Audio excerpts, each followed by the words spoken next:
Halo anak-anak, berjumpa lagi dengan saya dalam mata pelajaran Bahasa Indonesia. Semoga kalian semua dalam keadaan sehat walafiat ya, dan sudah siap untuk belajar. Salam literasi. Adapun materi kita hari ini adalah tentang surat pribadi dan surat dinas.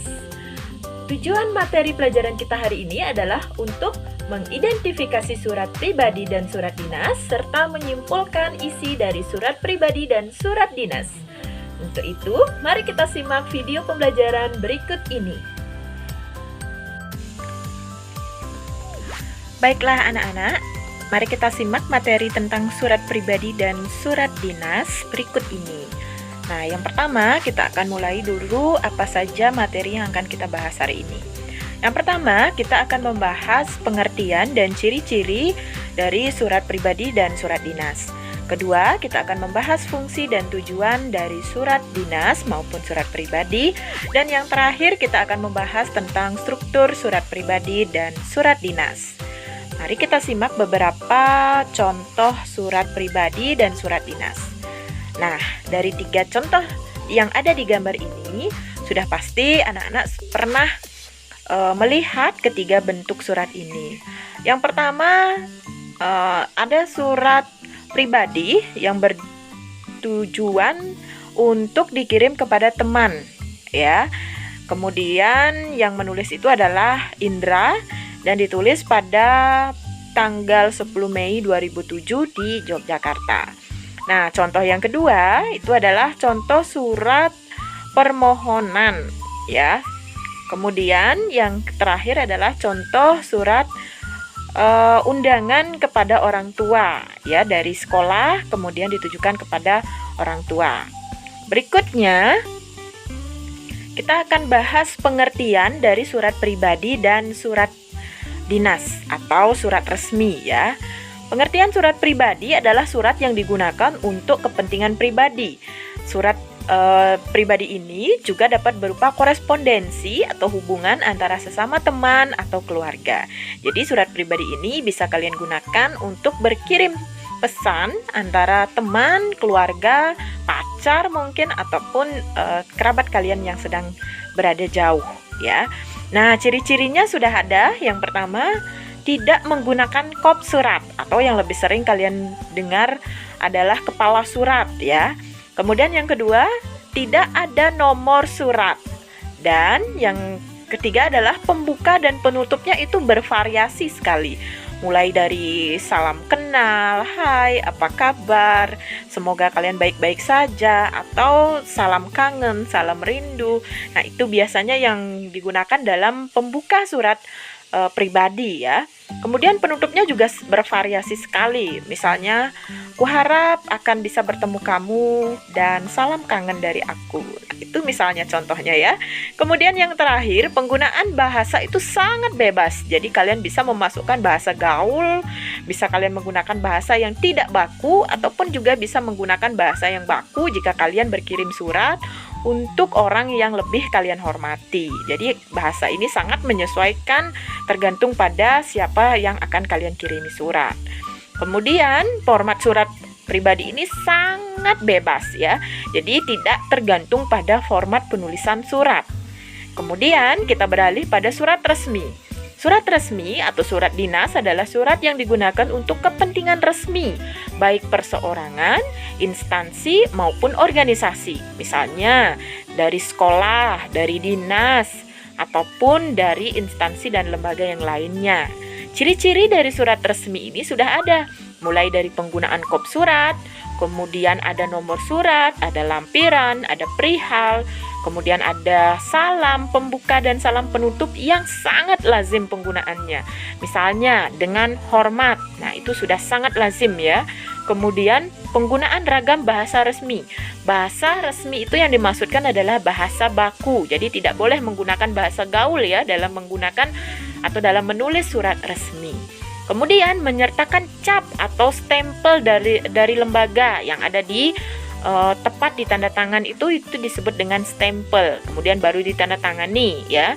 Kemudian di bawahnya ada nama dari si pengirim surat tersebut. Kemudian yang terakhir ada aturan format yang resmi. Jadi surat undangan akan berbeda formatnya dengan surat kuasa atau surat pemberitahuan dan jenis-jenis surat lainnya. Jadi formatnya itu sangat menyesuaikan. Intinya dia bentuknya itu sangat resmi dan sudah ditentukan aturannya. Gitu ya anak-anak, itulah pengertian dan ciri-ciri dari surat pribadi dan surat dinas. Mari kita simak berikutnya. Tujuan surat. Surat dapat ditujukan dari pribadi kepada pribadi atau juga bisa ditujukan dari pribadi ke instansi. Kemudian surat pribadi ke instansi itu contohnya surat lamaran pekerjaan ya. Itu sering disebut sebagai surat pribadi setengah resmi. Kemudian ada juga surat yang ditujukan dari instansi kepada pemerintah. Itu contohnya adalah surat pengumuman pemenang undian. Nah, misalnya kalian mendapatkan undian, kemudian kalian mendapatkan surat, itu contohnya. Dan yang terakhir adalah dari instansi kepada instansi. Contohnya dari Dinas Pendidikan mengundang kepada Dinas Kebudayaan, atau dari sekolah SMP 3 Semarapura mengundang kepada sekolah SMP Negeri 1 Semarapura. Nah, itu contoh dari surat antara instansi kepada instansi ya. Kemudian surat itu juga memiliki fungsi. Yang pertama sebagai alat komunikasi, kemudian sebagai bukti tertulis atau sebagai administrasi ya yang paling sering. Kemudian surat itu juga berfungsi sebagai alat pengingat. Misalnya kalian mau rapat nih hari Jumat, kalau nggak dikasih surat kan nanti lupa. Itu sebagai alat pengingat. Kemudian bukti historis atau disebut dengan sejarah atau kapan nih aku ngirim surat ke dia? Oh, ternyata aku pernah ngirim surat sama dia bulan lalu. Ini buktinya. Nah, itu disebut sebagai bukti historis. Kemudian surat itu juga memiliki pedoman kerja. Jadi setiap instansi itu memiliki pedoman kerja yaitu dari surat menyurat.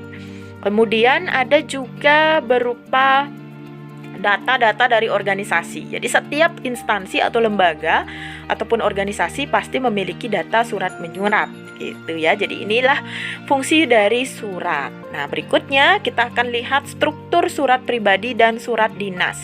Yang pertama kita akan lihat dulu bagannya ya anak-anak. Yang pertama itu adalah bagan dari surat pribadi. Kemudian yang kedua itu adalah bagan surat dari surat resmi. Nah, anak-anak sudah bisa menyimak langsung. Kalau surat pribadi itu ada 9 bagian, sedangkan surat resmi itu juga ada 10 bagian ya sampai dengan tembusan gitu. Nah, formatnya itu sudah sangat berbeda ketika kalian melihat struktur surat pribadi dan surat dinas. Yang sama adalah antara surat pribadi dan surat dinas itu sama-sama harus menyertakan tanggal penulisan surat, kemudian alamat surat, adanya salam, kemudian dan tanda tangan siapa yang mengirim surat tersebut, maupun surat pribadi dan surat dinas ya. Nah, berikutnya kita lihat dari bentuknya langsung ya. Nah, yang menggunakan kertas biasa itu disebut sebagai surat pribadi ya. Dimulai dari tempat dan tanggal surat Yogyakarta 11 April 2019. Nah, itu disebut dengan tanggal penulisan surat dan tujuan surat. Ya, jumpa sahabatku Manda di kota hujan. Nah, itu disebut dengan tujuan surat. Hai Manda. Nah, itu disebut dengan salam pembuka. Sedangkan pembuka surat itu dimulai dari gimana keadaanmu sekarang? Mudah-mudahan kamu sehat dan tidak kurang satu apapun. Jadi kalian anggaplah basa-basi dulu ya sebelum menuju ke isi surat. Itu disebut dengan pembuka surat. Kemudian isi surat, apa yang ingin disampaikan, itulah yang disebut dengan isi surat ya. Tujuan kalian ngirim surat apa sih? Itu disebut dengan isi surat. Berikutnya penutup surat. Apa sih harapan kalian setelah surat itu dibaca? Nah, itu bisa disampaikan pada penutup surat. Berikutnya siapa yang mengirim surat tersebut dan sebaiknya diisi tanda tangan. Gitu ya. Itu contoh dari surat pribadi. Kemudian yang kedua ada surat dinas. Surat dinas yang pertama itu ada angka 1 disebut sebagai kepala surat atau kop surat. Nah, biasanya isi logo ya. Ini kebetulan tidak ada logonya. Biasanya ada logo atau gambar dari instansi pembuat surat tersebut. Kemudian yang kedua itu ada nomor surat. Nomor surat ini akan diperoleh dari data administrasi yang disampaikan yang tertulis dalam instansi tersebut ya. Jadi nomor surat ini tidak bisa dibuat semena-mena atau gampang gitu. Nggak boleh ya. Jadi nomor surat ini akan ada pada data pengarsipan surat. Kemudian yang ketiga itu ada tanggal surat. Nah, letaknya sama seperti surat pribadi. Kemudian ada lampiran surat. Jika surat itu hanya satu lempir suratnya saja, maka disebut sebagai satu berkas. Misalnya kalian menyertakan jadwal di belakangnya, maka ada disebut satu gabung, gitu ya. Kemudian ada juga perihal surat. Perihal itu sama artinya kalian mengirim surat untuk apa sih? Itu apa? Nah, misalnya seperti ini permohonan izin gitu. Kemudian ada juga alamat surat. Alamat surat itu ada di nomor 6 ya. Yang terhormat Wali Safira. Nah, itu disebut sebagai tujuan surat ya. Kemudian alamat surat, Kemudian berikutnya ada salam pembuka dengan hormat, nomor 7 itu disebut sebagai salam pembuka. Kemudian juga ada kita mulai dari isi surat. Isi surat itu sudah pada nomor 8, kalian bisa simak langsung. Kemudian penutup surat. Penutup surat itu ada di nomor 9 dari kata terima kasih. Kemudian salam penutup. Salam penutup itu di kanan dan di kiri. Ya, pada nomor 11. Sudah sangat jelas ya, 10 dan 11 itu identitas pengirim dan salam penutup. Identitas pengirim itu ada di nomor 11, hormat kami. Kemudian salam penutup itu ada di nomor 10. Gitu ya. Nah, sudah jelas kan anak-anak? Isi dan struktur dari surat pribadi maupun surat dinas. Nah, sekarang pada bagian terakhir kalian bisa mengerjakan latihan di bawah ini. Nah, Ibu sudah sediakan 2 contoh surat, baik itu surat pribadi dan surat resmi. Kalian tentukan dulu yang mana surat pribadi dan yang mana surat resmi. Kemudian kalian buat analisisnya seperti contoh tadi ya. Mana yang disebut dengan kepala surat, mana yang disebut dengan penutup surat, dan lain sebagainya. Nah, begitulah penjelasan Ibu hari ini. Semoga dapat bermanfaat dan kalian bisa melanjutkan tanya jawab pada grup kelas kita. Dan selanjutnya kalian bisa mengirim tugas kalian pada Google Class. Sampai jumpa dan terima kasih.